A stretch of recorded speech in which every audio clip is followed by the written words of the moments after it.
नमस्कार दोस्तों, आज फिर आपका स्वागत है क्राउन इमिग्रेशन के यूट्यूब चैनल पर। तो आज की जो हमारी वीडियो है, मैं 30 कंट्री जो शेंगन या यूरोपियन कंट्रीज़ हैं विद इन 10 मिनट्स में मैं कवर करूंगा।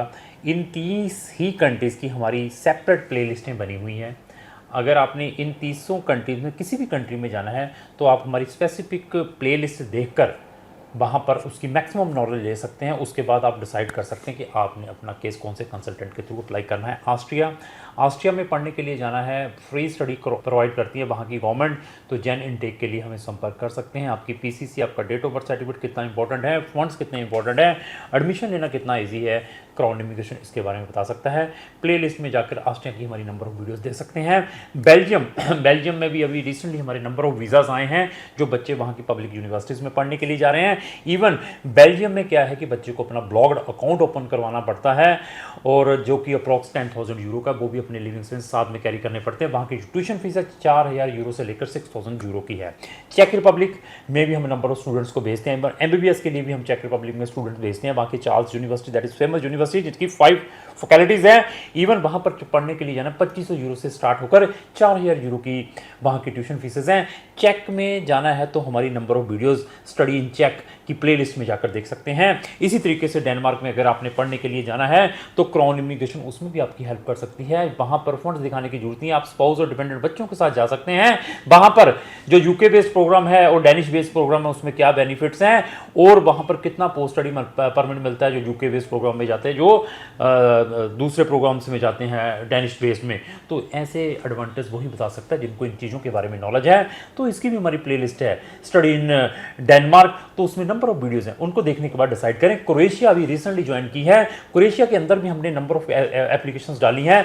नोटरी जिसको नोटिफिकेशन कितना इंपॉर्टेंट है, क्रोएशिया की यूनिवर्सिटीज़ में अप्लाई करने के लिए चाहे बैचलर चाहे मास्टर है, फीसिस 4,000 यूरो से स्टार्ट होकर 6,000 यूरो की है। डिसीजन आपका है, आपने किस कंसल्टेंट के थ्रू अप्लाई करना है। क्रोएशिया की नंबर ऑफ वीडियोस हैं हमारी प्लेलिस्ट में, स्टडी इन क्रोएशिया। उस लिस्ट को देखने के बाद डिसाइड करें कि आपने अपना केस कौन से कंसल्टेंट के थ्रू अप्लाई करना है। एस्टोनिया में भी आप अप्लाई कर सकते हैं। ये एस्टोनिया में जो फेब इनटेक है, जैन का इनटेक है, सिर्फ एक ही प्राइवेट यूनिवर्सिटी के अंदर रहता है। तो मैक्सिमम जो इनका एक ही मेजर इनटेक है, दैट इज सितंबर, जो मैक्सिमम अभी क्लोज हो चुका है। तो एस्टोनिया में फंड्स बहुत इंपॉर्टेंट है। 3 मंथ ओल्ड आपकी ITR source of income. Interview बड़ी इंपॉर्टेंट है, इंटरव्यू क्या पूछा जाता है क्राउन इमिग्रेशन बता सकती है। एस्टोनिया की भी नंबर ऑफ वीडियोस हमारी प्लेलिस्ट में जाकर स्टडी इन एस्टोनिया तो डिसाइड कर सकते हैं। इवन किसी भी कंट्री में जाना है, अगर आपने अपना एडमिशन अपने लेवल पर भी किया है, आप चाहते हैं कि हम आपकी वीज़ा में फाइलिंग में हेल्प करें, उसमें भी हम कर सकते हैं। आप चले जाते हैं वहाँ पर अपनी स्पाउस, डिपेंडेंट बच्चों, सिबलिंग्स को वहाँ पर टूरिज्म या सेटलमेंट के लिए बुलाना चाहते हैं, उसमें भी क्राउन इमिग्रेशन आपकी हेल्प कर सकती है। हम पार्ट में भी सर्विस प्रोवाइड कर सकते हैं। इसी तरीके से Finland favourable country, number of students को हम फिनलैंड के अंदर भेजते हैं, चाहे उसने वहाँ पर बैचलर, चाहे उसने मास्टर, चाहे वोकेशनल, चाहे टीचर ट्रेनिंग, चाहे पीजी डिप्लोमा में जाना है। हमें मालूम है कि कौन से बच्चे का ग्रांटेड एडमिशंस बैचलर में आ सकता है, कौन से का मास्टर में आ सकता है। ये उसी कंसल्टेंट को मालूम है जिसको फिनलैंड के अंदर नंबर ऑफ एक्सपीरियंस है। फिनलैंड की आपने हमारी प्लेलिस्ट जरूर चेक करनी है, कम से कम 50 से ज़्यादा वीडियोस है फिनलैंड से रिलेटेड। उसके बाद डिसाइड करें आपने अपना काम किस कंसल्टेंट के थ्रू अप्लाई करना है। फ्रांस में हमारे जो 80% जो स्टूडेंट्स है प्राइवेट यूनिवर्सिटीज़ में वहाँ पर पढ़ने के लिए जाते हैं, स्पेशली बैचलर। तो मैं हर एक स्टूडेंट्स को ये रिकमेंड करूँगा कि फ्रांस में अगर आपने पढ़ने के लिए जाना है तो आप कोशिश करें वहाँ की पब्लिक यूनिवर्सिटीज़ में। पब्लिक यूनिवर्सिटीज़ में जाते हैं, बहुत इकोनॉमिकल फ़ीस हैं, बहुत सारे बेनिफिट्स हैं। ऐसी जो चीज़ें हैं वही बता सकता है जिनको इन चीज़ों के बारे में नॉलेज है। बट अगेन डिपेंड है कि आपका कंसल्टेंट कितना कॉम्पिटेंट है।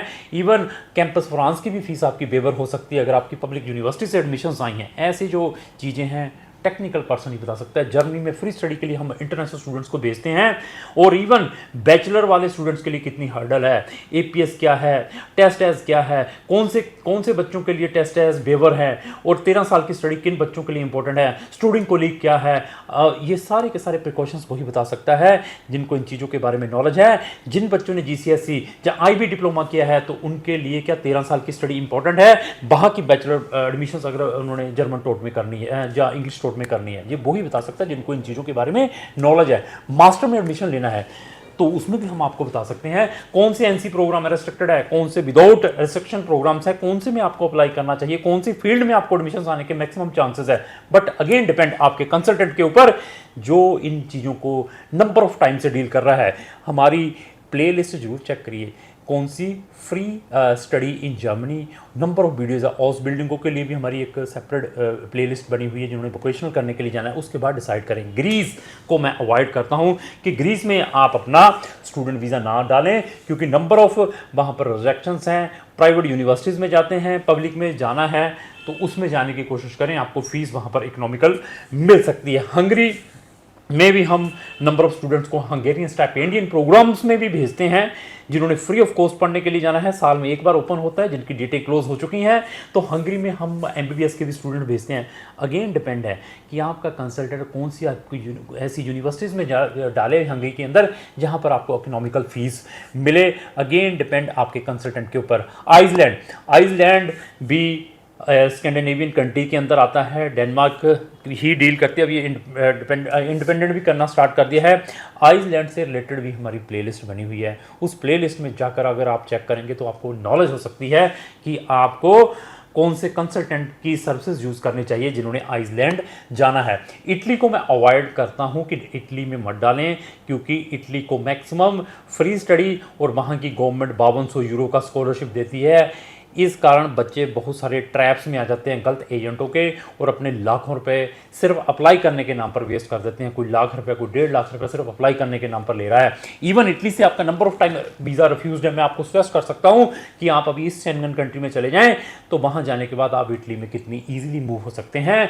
डीओवी क्या है, प्री एनरोलमेंट क्या है, सीमिया क्या है, आपने ई सनद कहाँ से करना है, पोस्टल कहाँ, एसडीएम अटेस्टेशन आपके लिए इंपॉर्टेंट है, जहाँ आपका एचआरडी चाहिए। ये सारी की सारी सर्विसेज क्राउन इमिग्रेशन आपको प्रोवाइड कर सकता है। अगेन डिपेंड है कि आपके कंसल्टेंट को कितना नॉलेज है। तो इवन आईमेट क्या है, जिन्होंने एमबीबीएस करने के लिए इटली में जाना है, तो फ्री स्टडी इन इटली की भी हमारी प्ले लिस्टें हैं, वहाँ जाकर चेक करें तो आपको नॉलेज हो सकता है। इवन आईमेट से रिलेटेड एमबीबीएस में भी जाना है तो उन प्ले लिस्टों को चेक करने के बाद डिसीजन लेना है। लाटविया भी अगर आपने पढ़ने के लिए जाना है, क्राउन इमिग्रेशन आपको उसमें भी हेल्प कर सकती है। लाटविया में नंबर ऑफ स्टूडेंट्स को हम पढ़ने के लिए भेजते हैं, 2 इंटेक रहते हैं। अभी जिन बच्चों ने अक्टूबर इंटेक में जाना है उनके पोर्टल ओपन हो चुके हैं स्लॉट्स के लिए, वीज़ा अपॉइंटमेंट के लिए। हेलो वेरीफाई क्या है, ओसीएम में इन्विटेशन कार्ड क्या है, जैसे एसीआई क्या है, ये सारी की सारी नॉलेज वही कंसल्टेंट आपको प्रोवाइड कर सकता है जिनको इन चीज़ों के बारे में नॉलेज है। आपने आर्ट्स बैचलर्स ह्यूमैनिटी में की हुई है तो आपके क्या मास्टर में एडमिशन आ सकता है या नहीं आ सकता है, सिर्फ वही बता सकता है जिसको नॉलेज है। कौन से स्टूडेंट्स की वहाँ पर इंटरव्यू वेवर्स हैं, एम्बेसी फीसेस नहीं है, जिन्होंने मास्टर करने के लिए जाना है, विदाउट आइल्स भी अप्लाई कर सकते हैं।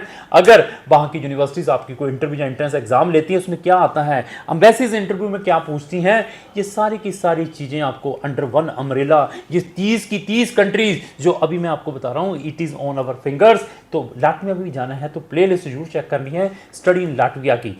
तो वहाँ चेक करने के बाद डिसाइड करना है कि आपने कौन से कंसल्टेंट के थ्रू अप्लाई करना है। लिechtenstein एक ही यूनिवर्सिटी है, छोटी सी कंट्री इन यूरोप, तो वहाँ की पब्लिक यूनिवर्सिटी में जाना है। 6,000 यूरो की फीस है, उसमें भी क्राउन इमिग्रेशन आपको भेज सकती है। लथुनिया ने अभी न्यू अपनी चेंजेस की है, तो लथुनिया में जाने के लिए बच्चे को यहीं से ही अपना रेजिडेंसी कार्ड अप्लाई करना पड़ता है, जो कि न्यू चेंजेस जैसे सितंबर अक्टूबर इंटेक में आई हैं।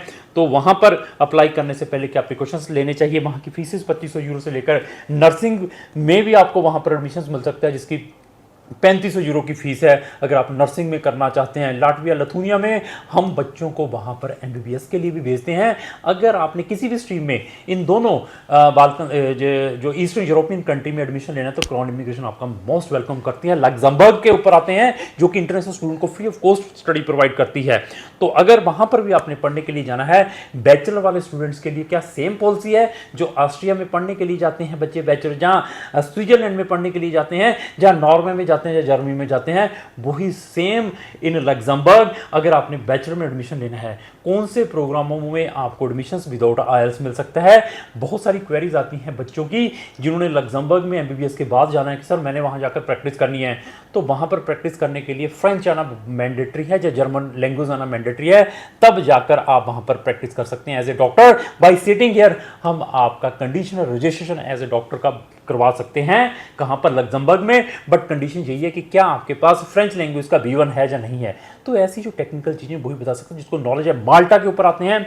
माल्टा को मैं अवॉइड करता हूँ कि ना डालिए, यहाँ पे नंबर ऑफ एप्लीकेशंस पड़ती हैं, रिजेक्शन रेट भी काफ़ी है क्योंकि वीक स्टूडेंट्स को भी लोग धड़ाधड़ डाल रहे हैं, सिर्फ वहाँ से एडमिशन्स आते हैं। पोलैंड जैसी कंट्री, माल्टा जैसी, ग्रीस जैसी कंट्री में इनको अवॉइड करना है। माल्टा में भी जाना है तो think about only university of Malta. Visa भी आएगा और स्टडी की भी वैल्यू रहेगी। Again depend.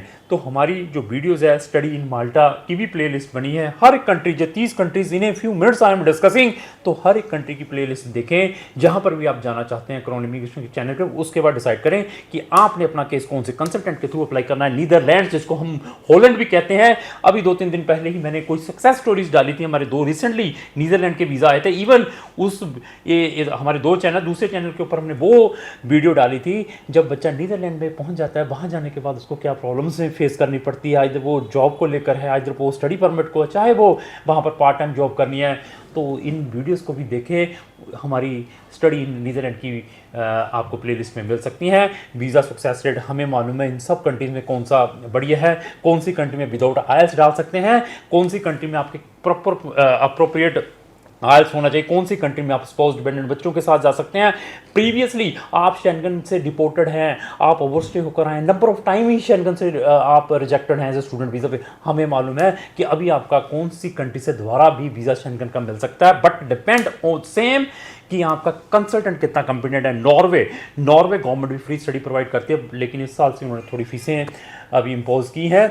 तो नॉर्वे में ब्लॉक्ड अकाउंट बहुत इंपॉर्टेंट है। आपको स्टूडेंट डिपॉजिट वहाँ पर दिखाना पड़ता है अप्रोक्स 12 लाख का।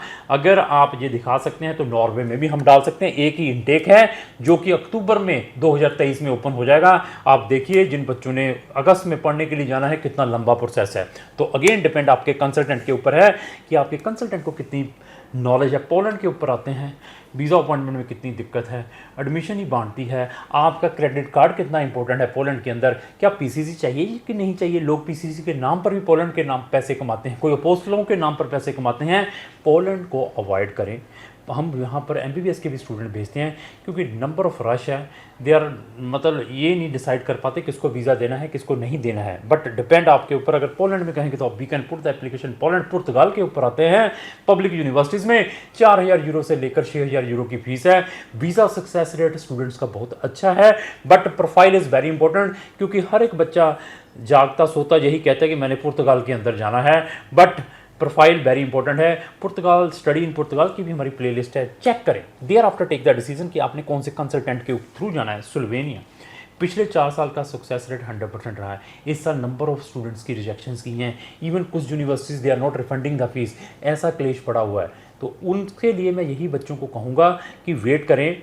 स्लोवेनिया में अभी अवॉइड करें, दे आर वेरी स्ट्रिक्ट और बच्चों को काफ़ी प्रॉब्लम आ रही है। अगर स्लोवेनिया में आपकी भी किसी भी यूनिवर्सिटी या कॉलेज में फ़ीस फंसी हुई है तो हमें संपर्क करें क्योंकि अभी हमारे साथ बहुत सारे बच्चे हमारे से जुड़े हुए हैं, तो उसके ऊपर भी हमारा सारा का वर्कआउट चल रहा है। तो स्लोवेनिया के स्लोवाकिया बहुत ही रिजिड कंट्री है। नंबर ऑफ डॉक्यूमेंट रिक्वायर्ड करती है एडमिशन के टाइम और वीज़ा के टाइम। छोटी सी भी गलती है, they not accepting the file. आपके डॉक्यूमेंट कौन कौन से ट्रांसलेशन चाहिए वहाँ के ऑथराइज्ड ट्रांसलेटर से, this is very big problem. That reason हम उसको भी अवॉइड करते हैं। बट आपने डालना है तो we will also definitely put the application. Spain को भी अवॉइड करने की कोशिश करता हूँ, बट प्रोफाइल अच्छी है, फंड आपके पास प्रॉपर है तो स्पेन का वीज़ा भी आपको मिलेगा। आपकी PCC बहुत इंपॉर्टेंट है, पासपोर्ट ऑफिस वाली। आपका मेडिकल कितना इंपॉर्टेंट है, कौन से फॉर्मेट के ऊपर लेना है, आपके फंड्स, आपके सोर्स ऑफ इनकम कितने इंपॉर्टेंट है, वो ही बता सकता है जिस कंसल्टेंट को स्पेन के बारे में नॉलेज है। कौन सी एम्बेसी का वीज़ा सक्सेस रेट अच्छा है स्पेन का, जो मुंबई के अंदर लोकेटेड है या दिल्ली के अंदर लोकेटेड है, ये भी क्राउन इमिग्रेशन आपको बता सकता है। स्पेन में या किसी भी शेंगन कंट्री में है, प्राइवेट यूनिवर्सिटीज़ को अवॉइड करें। चाहे आपने किसी भी अपने थ्रू भी अपने प्रोसेस करना है, गवर्नमेंट यूनिवर्सिटीज़ को तवज्जो दे। उसके बाद हम आते हैं स्विट्ज़रलैंड के ऊपर। स्विट्ज़रलैंड में भी पब्लिक यूनिवर्सिटीज़ की फ़ीस 4000 से लेकर 6000 यूरो की है। उनमें जाएं, प्राइवेट कॉलेजेस छोड़ें जो कोई 30,000 यूरो की फ़ीस है, कोई फ़ायदा नहीं है। तो अगर आपने सीरियसली स्विट्ज़रलैंड में पढ़ने के लिए जाना है तो go in the public universities there, but the same process है जो जर्मनी का है। जर्मनी की हमारी नंबर ऑफ़ वीडियोस बैचलर वाले स्टूडेंट्स की देख सकते हैं, वही प्रोसेस आपका स्विट्ज़रलैंड में है, क्योंकि उनकी जो ऑफिशियल लैंग्वेज फ्रेंच भी है, जर्मन भी है, आती है या नहीं है, इंग्लिश में भी मिलेंगे। अगेन डिपेंड है कि आपके कंसल्टेंट को कितना नॉलेज है। अभी हम आते हैं स्वीडन के ऊपर। स्वीडन के भी नंबर ऑफ एप्लीकेशंस हम डालते हैं स्टूडेंट्स के लिए, इवन स्पाउस डिपेंडेंट बच्चों के साथ वहाँ पर जा सकते हैं। इवन स्वीडन गवर्नमेंट ने इस साल भी कुछ न्यू चेंजेस की हैं। हमें मालूम है कि कौन से बच्चों को विदाउट आयल्स पा सकते हैं, कौन से को नहीं, लेकिन जेन इनटेक में आयल्स मैंडेटरी हो चुका है, जो हमें अभी अनऑफिशियल नोटिफिकेशंस आ चुकी हैं। तो अभी आने वाले टाइम में स्वीडन का भी वीज़ा लेना विदाउट आयल्स इम्पॉसिबल हो जाएगा। तो ये मैंने 27 country in few minutes discuss की है। तो अभी 3 कंट्री जो बची हुई हैं, बुल्गारिया, रोमानिया और साइप्रस। रोमानिया और बुल्गारिया के ऊपर डेली न्यूज़ हम स्टार्ट हो चुकी है कि इसको शेंगन में ज्वाइन करो, शेंगन में ज्वाइन करो। तो मैं बहुत दिनों से आपको बता रहा हूँ कि they will also join very soon with the Schengen. यहाँ पर हम एमबीबीएस के स्टूडेंट, व्हाट्सएप स्टूडेंट्स भेजते हैं। साइप्रस को तो मैं कहता हूँ कि जाना ही नहीं पढ़ने के लिए, जहाँ पर कोई पार्ट टाइम नहीं है, पोस्ट स्टडी परमिट नहीं है। By you peoples are going to Cyprus. Again depend आपके कंसल्टेंट को कितनी नॉलेज है। 30 country in a few minutes मैंने डिस्कस की है। 30 कंट्रीज की प्ले लिस्टें बनी हुई हैं। अगर आप हमारी प्ले लिस्टें देखने के बाद डिसाइड करें कि आपने कौन से कंसल्टेंट की सर्विस हायर करनी है, तो क्राउन इमिग्रेशन के पास 100 कंट्रीज के ऑप्शन है। अगेन डिपेंड है कि आपने कौन से कंसल्टेंट की सर्विस लेनी है। लास्ट में मेरी ये रिक्वेस्ट, अगर आपको जो मेरी वीडियो चली तो लाइक एंड शेयर करना होगा। Thank you.